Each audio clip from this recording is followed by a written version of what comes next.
mind my work also. Then when I see that, no, something needs to be said because it's on social media. It's a public story. So we have the right to comment.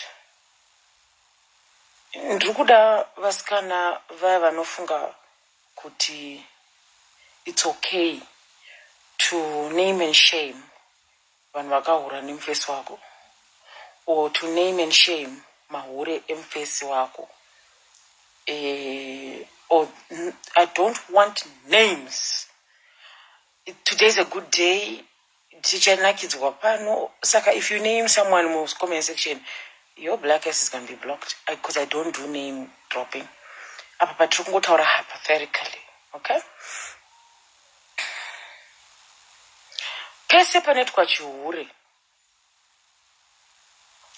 It is always the woman who takes fault. Because society atinayo has somehow justified chihure. It's okay for men to bitch, but it's not okay for women to bitch. Funny enough, men bitch with women. Society expects a lot from women.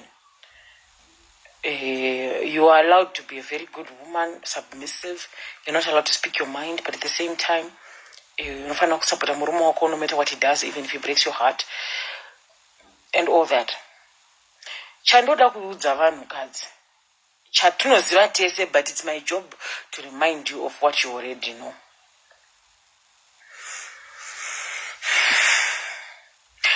Pese panoitika situation yekuti murume wako ahura. Whether ahura nemunhu waunoziva munhu iyeye achikuziva. Vakadzi vemajoki, vakadzi vane varume mahure, vanozviziva kuti varume vavo mahure. Probably vakasangana muchihure. Murume anoita vasikana vakawanda 11, 16. Believe me, these women have seen messages in the phones before, confronted, and then hondo mumba before. They come out here and look nice and vacation and kuda kusimbisa zvima relationships zvavo pa social media panapa vachitumira mapicture vari nemurume vari kwakati vakamira being the first wife and all, but deep down inside she knows kuti murume wake hura. Namen kude. It's kana ukaona murume ane hure mwoyo uri obvious. Pantori ne vamwe varume vatoziva kuti murume wanhingi hure. Tinotoziva kuti uyo idhokiro. Uye akangoroorwa hake zvemarriage, pamwe akaroorwa riri virgin asingazivi, ndobva zvariswa vana. Dzimwe nguva murume anogona kuita hure mukadzi asingazivi akavharika. That's just 5%. Most of these women know that their men are bitches.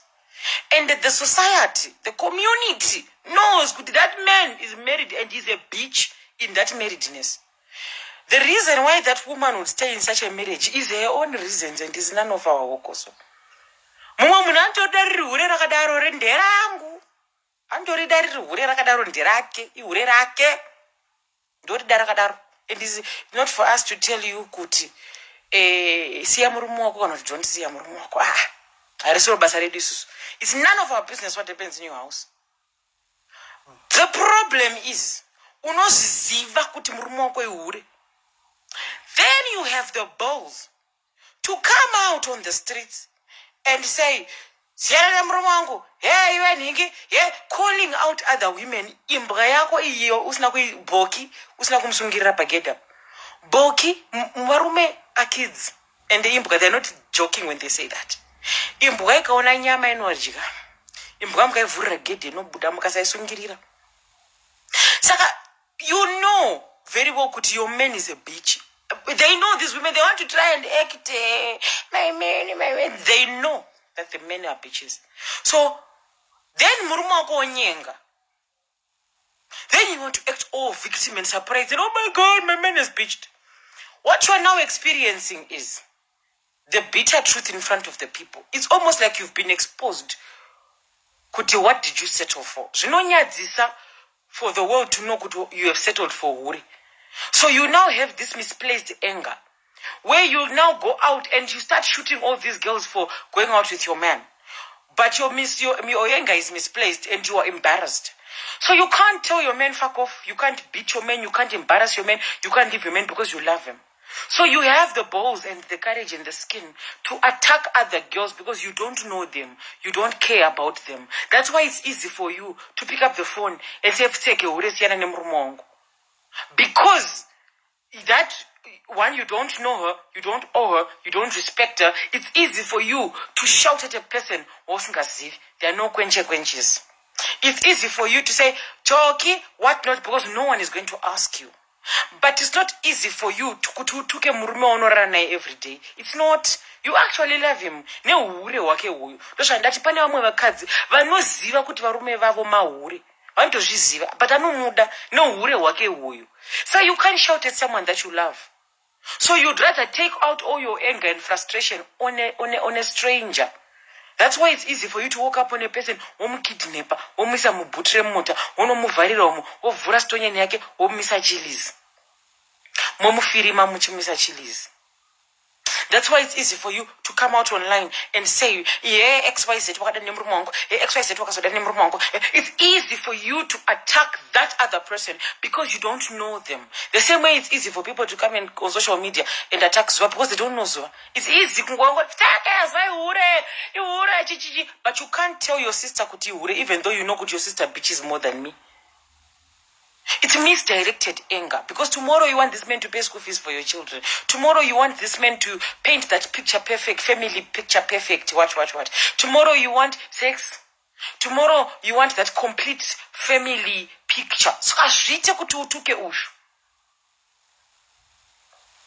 see denial mwana. Yes, it stages. Denial. Where they have accepted it. Kuti murume wangu ihure. But within that, if you want to know the reasons why these women come and attack out other women, it is because azvite kuti utuke breadwinner, azvite kuti utuke baba vevana, azvite kuti utuke your little puppet, the one that makes you respectable in society. Vanhu vese vanotokupa respect simply because you are married. Saka kuti uzotuka married meni yako zvinonetsa. Then you will not present a united front, that one that you post on your statuses. It will be difficult for you to present a united front, that one you post on social media, bare goals, what. Varume venyu ukaona nini ansoda kutaura zvinhu zvepasi pemuti maZimbabweans community maZimbabweans makambozviona here kuti varume tinovaziva no names tinovaziva vanourura nechihure totozati uyu ijoki iri hure chero ndikatomuona ane mumwe musikana anditombomureverei because ihure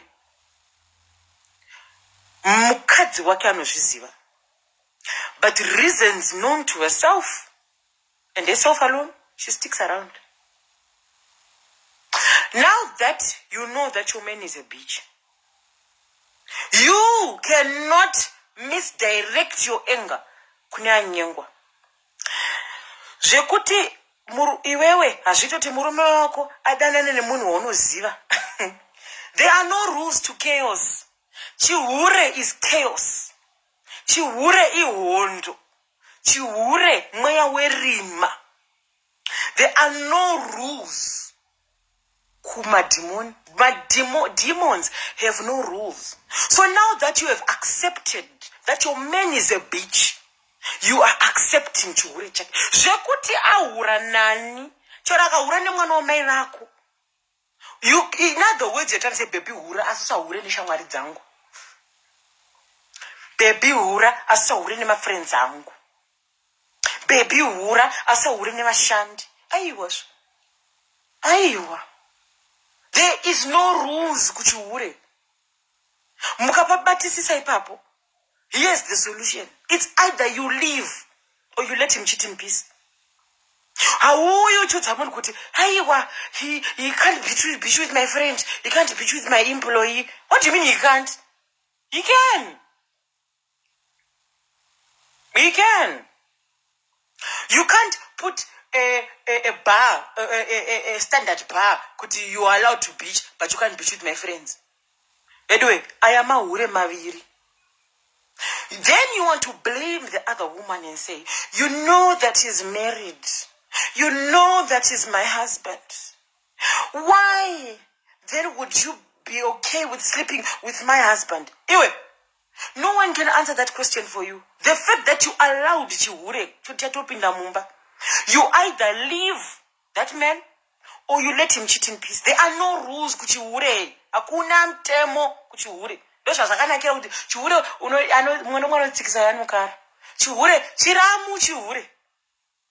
Chiramu chihure chinenge chitiro. Chihure chakaenda kuprivate school. Chihure chakashongedzwa. Asi muri kuti chihure. Don't try and justify chihure kuti nokuti ahura naasawira vangu. Listen. Denial yoyo yekuti, how can the other sister betray me? If your anger is directed pakuti, sister, you betrayed me. Wakwira murume wangu. That girl doesn't owe you shit. Chero kakwirwa murume na bestie.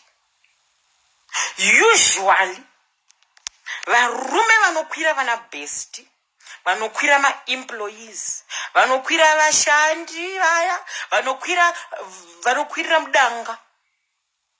Don't come here and act victim, dear wives. In most cases, the wife knows kuti murume wangu iuri. Ukaona murume ane chihure chakachosemesa checha chokukwira vanin'ina vemukadzi, ane chihure chinosemesa chokwira mafriends emukadzi.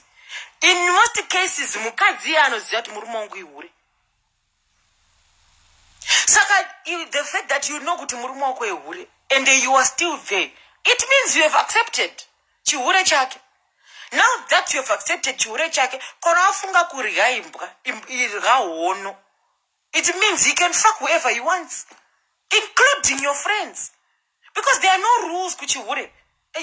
Mukapabate papoka, accepta kuti murume wangu ihure, and I'm going to stay in this marriage, even though he's bitching. He can fuck the maid. Because there's no rules. Imbudzi inofurira payakasungirirwa.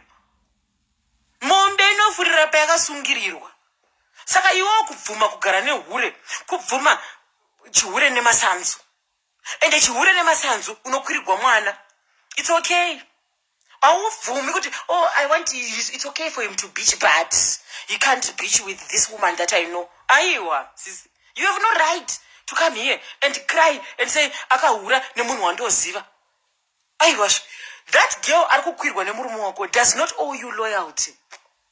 She doesn't owe you faithfulness. She never stood in front of God and promised to be faithful to you. She never stood in front of God and promised to be loyal. Why are you shouting at her? Uyu muridzi wenyaya uyu, but hatukike nokuti mutengika. Hatukike nokuti mutengi. Hatukike nokuti ndobaba vevana. So you want to misdirect your anger to a person asine. Yes, your solution, dear women are kuurirwa. Okay? Inini angu, I won't give you my personal solution because my personal solution inoputsa. Ani makati ndifana kutaura zvinovaka. Kazhinji kacho zvinovaka. Kana mchita zvinovaka endai kubuilders warehouse. Ndokwamnoona zvinhu zvinovaka. This is not builders warehouse. So I'm going to speak my mind. My solution was an eye for an eye. But because ndatete venyika, hazvichaiti kuti ndikudze kuti an eye for an eye. Inobatsira mfunge. An eye for an eye. But I'm not here to tell you for an eye for an eye. You either leave. Mushonga wechihure ndauya nawo pano naso. Regai ndikupe mushonga wechihure. You either leave the situation. Elvis has left the building.